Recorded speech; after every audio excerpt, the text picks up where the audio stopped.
Hey folks, I meant to upload this video a lot sooner, but I ran into some issues while editing, so a lot of this stuff is old news by now. I still thought it was important to upload this video, so here you go. Hey everyone, I usually have a fun little opening where I introduce myself as someone or something that I am clearly not. Like I'd say, hey, it's me, Lord Farquaad, here's some information about Shrek. But the video topic is not Shrek. No, I wish that I could make a silly Shrek video right now. Today's topic is much more serious. Right now, there are many massive protests within the city of Los Angeles, as well as a lot of smaller protests in other large cities in solidarity of LA.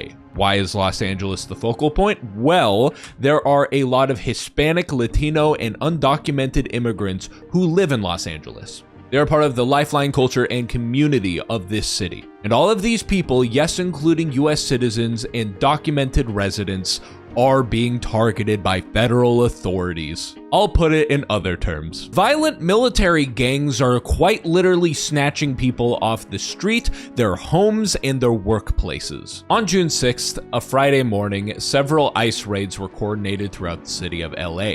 They were targeting workplaces, and there were many federal agents identified. The FBI, Homeland Security, even the ATF. On record, about 45 people were arrested, including David Huerta, president of the Civil Employees International Union. In fact, he was reportedly injured and hospitalized for impeding ICE procedure. A fancy way of saying getting hospitalized and arrested for trying to prevent federal goons from whisking away community members. Word spread around very quickly that ICE agents were conducting raids throughout the city of LA, and things started to escalate, especially once things started happening on federal property, which prompted Donald Trump to send in the National Guard. I recently mentioned this in a previous video, but the reason why we are seeing a small amount of high-profile ICE raids instead of this big, beautifully efficient mass deportation effort that Trump promised us is because of policy failures. And also, mass deportation is incredibly unrealistic and next to impossible. And not to mention would be violent and horrifying. But again, an advantageous move to distract people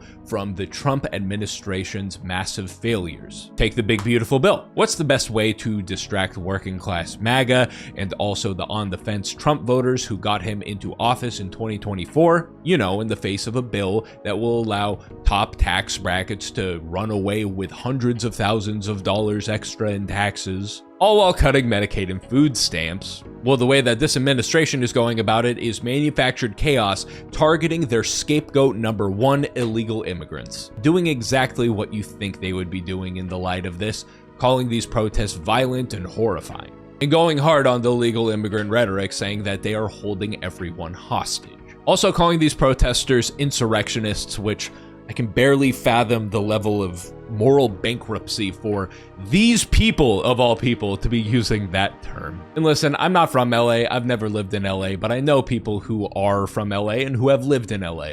The way how Trump and other right-wing ghouls are talking about this situation to present the majority of LA residents as sick and tired of being in community with immigrants. Just begging the federal government to storm this city where they live and drag their neighbors away to a place where they might fucking die. It presents such a disconnect. These people know nothing about LA. I doubt they've even spent 15 minutes in this city. Anyone who has ever lived in LA knows that immigration is part of the makeup and fabric of this entire city. There's lots of angles to take away from this protest, but I think that what a lot of people overlook is that it's simply an empathy issue, and it should be framed first and foremost as just that. I don't like it when anyone is kidnapped and put into a concentration camp.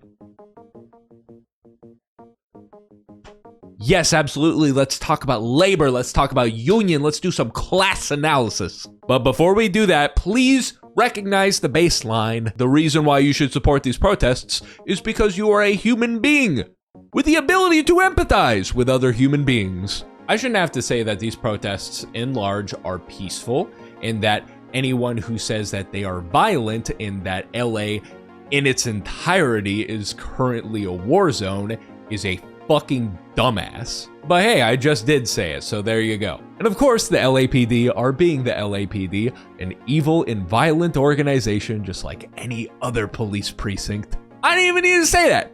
You already knew that. You already knew that. You already knew that. Moving on. There is, of course, property damage and small instances of violence within these protests that the media is picking up and sensationalizing. My take on this is don't be a nerd.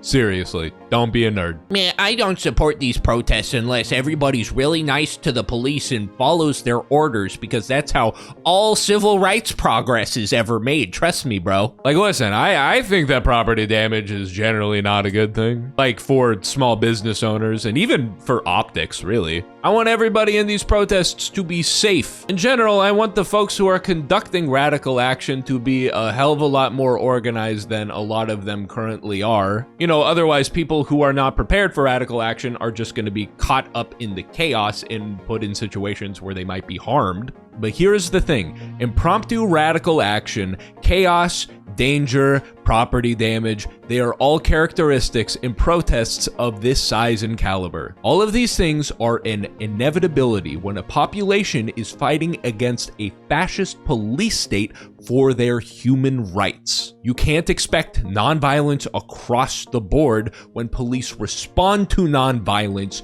with intense violence. Let's see. Spraying rubber bullets, trampling people with horses, open firing at the media. It's silly to expect total in-uniform civility under these circumstances. You can't expect all protesters to do everything perfect always. All you can do is be there and try your hardest to promote de-escalation and safety. Like I said, lots of other human rights protests of this caliber had similar characteristics. People were saying the same goddamn things about the civil rights movement protests. Like, if you think that all of the civil rights movement protesters did everything squeaky clean and didn't do anything that got sensationalized and demonized stories from news outlets, then I don't know what to tell you. You're a victim of the state controlling school curriculums. If you can't help out in person, there are things that you can do remotely. Online ice spotting maps and hotlines are available in pretty much every major city. There are jail funds, organizations, GFM campaigns that you can contribute towards. Of course, there's always room for volunteers in the many previously mentioned organizations.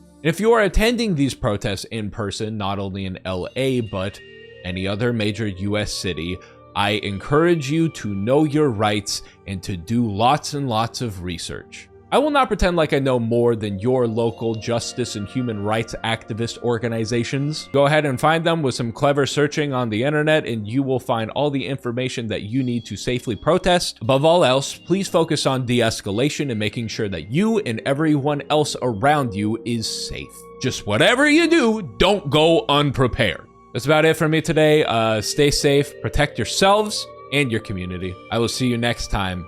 Show me my patrons.